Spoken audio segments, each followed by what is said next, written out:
Esta mujer tan bella y fascinante se llama Abigail Webster y es la protagonista de una de las historias más salvajes, crueles y aterradoras que han sucedido en el Área 51. Proyecto Abigail. Desde que el gobierno revelara oficialmente la existencia de la famosa Área 51 en el 2004, miles y miles de teorías comenzaron a formarse en torno a esta.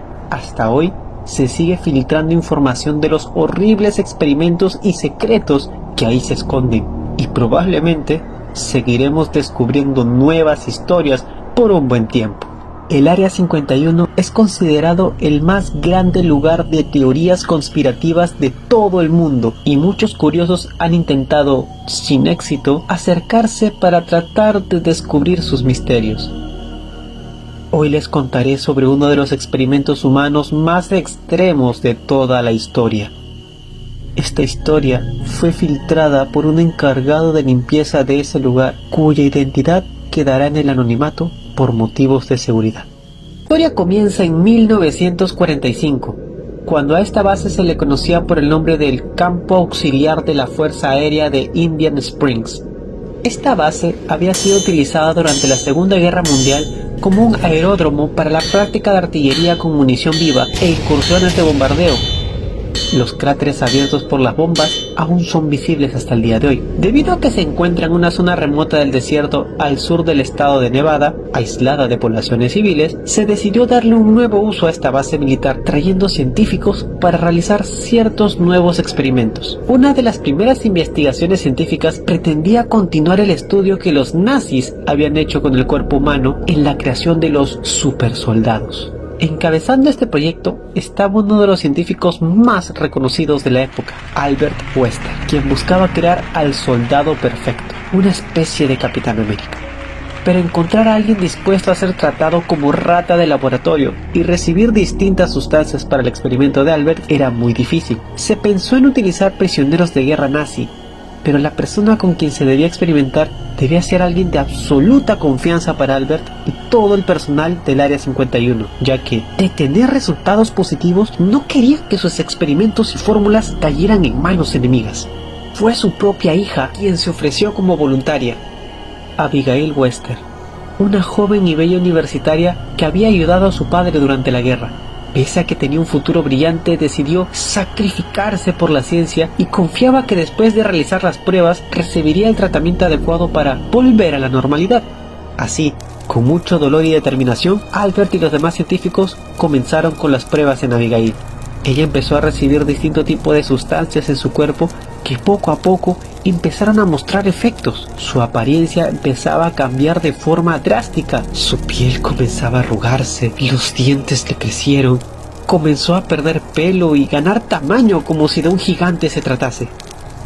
Los colegas de Albert le dijeron que debía detener el proceso, pues su hija cada vez más iba perdiendo el conocimiento y su conciencia. Parecía que se volvía un animal salvaje y cada vez era más difícil controlarla. Este hombre se negó y se limitó a mantenerla aislada y enjaulada para observar con más detalle sus avances. ¿Acaso su amor por la ciencia era más grande que el amor que sentía por su hija? El problema fue que la chica se había vuelto dependiente de los medicamentos que se le daban e interrumpir el experimento podría empeorarla o hasta matarla, por lo que decidió seguir adelante y ver hasta dónde podían llegar en lo que pensaba en alguna cura. Un cocinero trabajador de ese tiempo, que también permanecerá anónimo, dijo que solía preparar platos enormes que llevaba a una gran jaula donde debía dejarlos y marcharse sin hacer preguntas. Ni él ni los otros cocineros sabían con certeza por qué hacían eso o a quién o qué alimentaban, pero sentían un miedo inexplicable cada vez que realizaban esta tarea y sentían que un monstruo o algo los acechaba desde la oscuridad. El mismo encargado de limpieza afirma haber visto en varias ocasiones a su jefe, al Dr. Albert, de pie o sentado cerca de la celda hablando con alguien. Hasta le pareció haberlo oído llorar. Con el paso del tiempo, Abigail terminó perdiendo por completo la razón y parecía realmente un animal salvaje. Con el paso de los meses, Albert se dio cuenta del error que había cometido. Abigail había dejado de ser la joven y hermosa niña que había entrado y ahora era un simple monstruo gigante que buscaba subsistir. El proyecto había sido un completo fracaso. El hombre no podía ver ya a los ojos de su hija. Eso ya no era su hija. Así pues, 2 años después de haber iniciado el experimento, el hombre decidió suicidarse, dejando una carta a sus colegas. En esta se lamentaba por todas las decisiones que había tomado y cómo le había fallado a su hija, y que no soportaba ver los resultados de lo que él mismo causó. Le pedía a sus colegas que continuaran buscando algún tipo de cura para devolverla a la normalidad, o que por lo menos le perdonaran la vida, ya que aquel ser que estaba ahí no tenía la culpa de lo que él había hecho.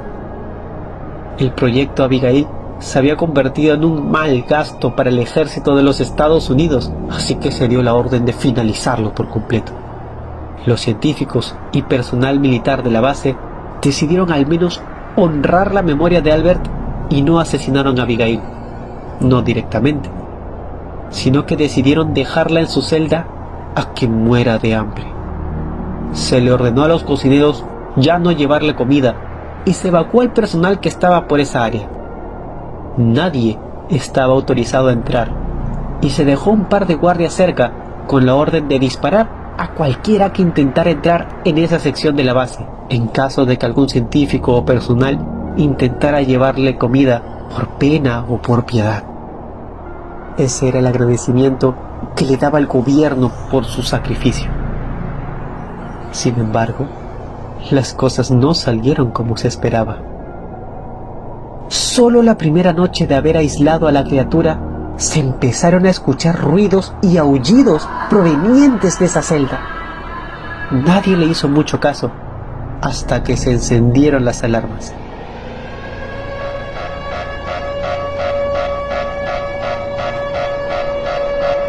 El personal militar se desplazó a la zona donde se habían activado para revisar qué pasaba, si había algún intruso o algo. Pero se horrorizaron con lo que hallaron. Primero, la celda del monstruo tenía la puerta destrozada y estaba vacía. La criatura, por hambre, había escapado de su confinamiento. Los guardias que custodiaban esa zona estaban muertos. No tenían idea de dónde podría estar exactamente en ese momento, así que decidieron cerrar toda el área donde se encontraba la abominación con algunos de los materiales y sustancias más fuertes del mundo conocido en ese entonces. El ala oeste había sido clausurada y sellada para evitar que alguien por accidente ingrese ahí y termine siendo el alimento de aquella cosa, o peor, termine liberándola. Han pasado más de 70 años y aún así se continúan escuchando rasguños, aullidos y sonidos extraños en el ala clausurada del Área 51. Se desconoce cómo es que la joven convertida en monstruo ha sido capaz de sobrevivir tanto tiempo. Realidad o ficción, lo dejo a su criterio. Esta es una de las razones por las que se evita que los civiles o personas ajenas entren a esta base, para evitar consecuencias fatídicas.